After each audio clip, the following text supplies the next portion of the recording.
मेरे प्रिय बहनों और भाइयों, आपको याद होगा 2 साल पहले इसी बलिदान दिवस के अवसर पर मैंने 14 घोषणाएं की थी। मुझे आज कहते हुए खुशी है, उनको मैं आज विस्तार से नहीं बता रहा, कि गरीब और आदिवासी भाई बहन की जिंदगी बदलने के लिए हमने वो 14 की 14 घोषणाएं पूरी कर दी हैं। कई बुनियादी काम हमने किए। अंग्रेजों ने हमारे देश को, हमारी संस्कृति को तोड़ने में कोई कसर नहीं छोड़ी। उन्हें पूरी पढ़ाई शिक्षा अंग्रेजी में कर दी। अब अंग्रेजी तो हमारे बच्चे जानते नहीं, मातृभाषा हमारी अंग्रेजी है नहीं। अंग्रेज चले गए, लेकिन कांग्रेस ने अंग्रेजी लाद दी थी। और ये अंग्रेजी लादना एक षड्यंत्र था, ये समझ लेना।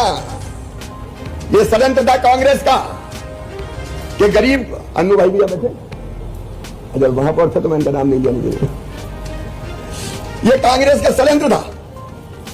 अंग्रेजी लाद दो तो गरीब आदिवासी के बेटा बेटी आगे ही नहीं आएंगे, पढ़ाई अंग्रेजी में करो। मेरे बहनों और भाइयों, एक बड़ा फैसला हमने किया है कि मेडिकल की और इंजीनियरिंग की पढ़ाई भी अब मध्य प्रदेश में हिंदी में की जाएगी, हिंदी में, ताकि हिंदी पढ़ने वाले बच्चे डॉक्टर और इंजीनियर बन सके। अंग्रेजी में हमारे बच्चे पिछड़ जाते हैं और इसके कारण उनको नुकसान होता है। इसलिए बड़ी उच्च शिक्षा भी हिंदी में होगी। मैं आपसे पूछना चाहता हूं, बताओ होना चाहिए कि नहीं? पीछे से जोर से बोलो, होना चाहिए कि नहीं? ये अंग्रेजी गरीबों को दबाने के लिए थी, ये अंग्रेजी प्रतिभाओं को पछाड़ने के लिए थी। अरे अंग्रेजी जानने वाला कोई विद्वान थोड़ी होता है। टैलेंट विद्वता से कोई संबंध नहीं है। हमारे बच्चों में व्याकल है, बुद्धि है, हमारे बच्चे चमत्कार कर सकते हैं। एक बेटा मेरे पास आया, आदिवासी बेटे, पढ़ाई छोड़ दी, मेडिकल में एडमिशन हुआ, 1 साल बाद बीच में पढ़ाई छोड़ दी। मैंने कहा बेटा पढ़ाई क्यों छोड़ दी तूने? उसने कहा कि मामा हम तो गांव में पैदा हुए तो हिंदी जानते हैं, और यहाँ अंग्रेजी में पूरी पढ़ाई होती तो पल्ले नहीं पड़ती, समझ में नहीं आई मेरी। तो मैंने कहा कि ऐसी पढ़ाई छोड़ ही दो। कई बच्चों की व्यथा कथा थी है, अब हिंदी में पढ़ाई होगी, हिंदी में चिंता मत करना, धन्नू पन्ना कल्लू लल्ला, अपने बेटा बेटी भी डॉक्टर बनेंगे, इंजीनियर बनेंगे, भाषा को बाधा नहीं बने देंगे। एक और क्रांतिकारी फैसला मैंने किया, मंच को भी बताना चाहता हूं। सबने उस पर उतना ध्यान नहीं दिया। जब से नीट के माध्यम से डॉक्टरी की पढ़ाई होने लगी मेडिकल कॉलेज में, नीट के माध्यम से एडमिशन होने लगी, मैंने एक विश्लेषण किया। सरकारी बच्चे बहुत कम स्कूलों के डॉक्टर बन रहे थे, बहुत कम डॉक्टर बन रहे थे। मैंने एक बार सूची पढ़ी कि प्राइवेट स्कूलों के बच्चे डॉक्टर, सरकारी के बने नहीं पा रहे थे। और इसलिए एक ऐतिहासिक फैसला किया है, आप भी सुन लेना। पहली बार हिंदुस्तान की धरती पर हुआ है कि मैंने तय किया, इस साल इंप्लीमेंट होगा कि हम सरकारी स्कूलों के बच्चों को मेडिकल की पढ़ाई में रिजर्वेशन देंगे। 5% सीटें उनके लिए रिजर्व रहेगी, बाकी बस सरकारी बच्चों, स्कूल के बच्चों का एडमिशन होगा। मैं मानता हूं कि बहुत क्रांतिकारी फैसला है। नहीं तो बचपन से पब्लिक स्कूल वाले, अच्छे प्राइवेट स्कूल वाले ही नीट की परीक्षा पास करते थे। अब दो सूची बनेगी, एक सरकारी स्कूल के बच्चों की सूची और एक प्राइवेट स्कूल के बच्चों की सूची।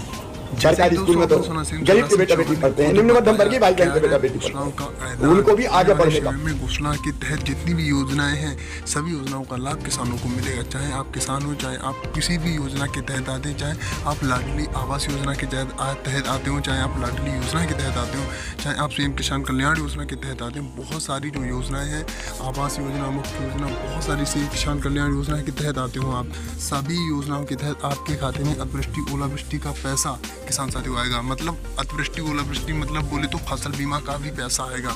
चाहे आप किसी भी योजना के तहत आते हो, आपके खाते में सभी योजनाओं का जो लाभ है शिवराज सरकार के द्वारा आपके खाते तक भेजा जाएगा। अगर आप मध्य प्रदेश के लाभार्थी हैं, मध्य प्रदेश में सीएम शिवराज सिंह चौहान जी के योजना के तहत आते हैं, तो आपको सभी योजनाओं का लाभ मिलेगा। तो चलिए आगे चलते हैं, सुन लेते हैं क्या कहते हैं सीएम शिवराज सिंह चौहान। हमने पैसा एक्ट लागू कर दिया। मध्य प्रदेश की धरती पर पैसा कांग्रेस कई सालों से कहती रही, लेकिन कांग्रेस की कथनी और करनी में अंतर था। कभी पैसा लागू नहीं किया। मेरे बहनों और भाइयों, पैसा एक्ट मध्य प्रदेश की धरती पर लागू किया जा चुका है। आदिवासी और गरीब को जल, जमीन और जंगल का अधिकार हम दे रहे हैं। इस बार कई गांवों ने ग्राम सभा में खुद तेंदू का पत्ता तोड़ा और खुद बेच के मुनाफा कमाया। 268 जगह तो मुनाफा कमाया।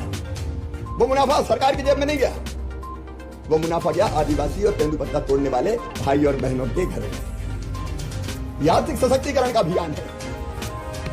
पेशा के सारे प्रावधान आज मैं विस्तार से नहीं बताता, लेकिन हम प्रतिबद्ध हैं। देखो भाई, एक बात साफ, इस धरती के संसाधनों पर सबका अधिकार है। भारत माता सबकी है, और इसलिए भारत माता के पास जो कुछ है वो हम सबका है, क्योंकि वो हमारी मां है और मां कभी भेद नहीं करती। और इसलिए अगर विकास की दौड़ में कोई बच्चा पीछे रह गया तो मां उसका विशेष ध्यान रखती है और फिर पेशा एक्ट लागू करके जल, जमीन और जंगल के अधिकार मिले। आपकी जिंदगी बदलने का अभियान चल रहा है मेरे बहनों और भाइयों। मैं सरकार नहीं चलाता, मैं परिवार चलाता हूं। परिवार, और परिवार में आप सब हैं, अपना परिवार। और इसी परिवार की चिंता करते हुए अभी अभी कई फैसले हमने लिए। अब बताओ, लाडली बहना जैसी योजना, मेरी बहनें भी यहां बैठी है। बहनों की जिंदगी मुझे बदलनी था, केवल पैसा नहीं दिया मेरी बहनों, तुम्हें सम्मान दिया है, मान दिया है, भाई ने मान दिया है, और वो लगातार बढ़ेगा। आप जानते 3000 तक ले जाऊंगा। एक बात और आई मेरे सामने, कई गांव में, यहां नंदिनी मरावी जी भी बैठी है, अजय भाई बैठे हैं, हमारे ग्रामीण क्षेत्र से आते हैं, इंदू भाई बैठे हैं, कई के मकान कच्चे रह गए। प्रधानमंत्री आवास योजना में नाम छूट गया। 2011 के आधार पर जो गिनती उसमें भी नाम नहीं आया, आवास प्लस में भी नाम नहीं आया। तो जहां जाते हैं लोग पकड़ते हैं, भैया हमारा रही नहीं, मकान बनवा दो, टूटी टपरिया देख लो, टूटी टपरिया देख लो। तो अब चिंता मत करना, पूरे मध्य प्रदेश में भी ग्रामीण क्षेत्र में क्या शहर की भी योजना बना रहे। कल मैंने आवेदन भरवाया, वो जो कच्ची टूटी टपरिया में रहते हैं, कच्ची टपरिया, कच्चे मकान में रहते हैं, और जिनका प्रधानमंत्री आवास योजना में नाम नहीं है, उनके लिए मैंने बना दी मुख्यमंत्री आवास योजना, सीएम आवास योजना। अभी फॉर्म भरवाना शुरू किया कल मैंने। हर जगह गांव में फॉर्म भरे जाएंगे लाडली बहना की तरह। उनकी एक पूरी सूची बना रहे, और फिर सीएम आवास योजना के अंतर्गत भी उनको पक्का मकान बनाने के पैसा दिए जाएंगे। हर गरीब के पास पक्का मकान होगा। बोलो, होना चाहिए कि नहीं? जोर से बताओ, होना चाहिए कि नहीं? पक्का मकान उनका बने।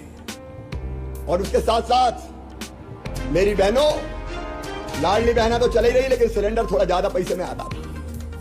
तो कई जगह बहनें कहती थी बहुत महंगा। सीएम शिवराज सिंह चौहान के सख्त निर्देश हैं, कोई भी किसान वंचित नहीं रहना चाहिए। चाहे आप किसी भी योजना के तहत आते हैं, चाहे आप लाडली योजना के तहत आए, चाहे आप सीएम किसान कल्याण योजना के तहत आए, चाहे आप प्रधानमंत्री फसल बीमा योजना के तहत आए, चाहे आप आवास योजना के तहत क्यों ना आए। सीएम शिवराज सिंह चौहान का कहना है, कोई भी लाभार्थी, कोई भी पार्थ वंचित नहीं रहना चाहिए। हर एक योजना के तहत हर एक पार्थ को, हर एक लाभार्थी को, किसान साथियों, जो योजना के तहत लाभ है मिलना चाहिए। बहुत बड़ी जानकारी, बड़ी अपडेट निकल कर आ रही है। गैस सिलेंडर की बात में उस पर भी पैसे काफ़ी हद तक डाउन होते हुए नजर आ रहे हैं।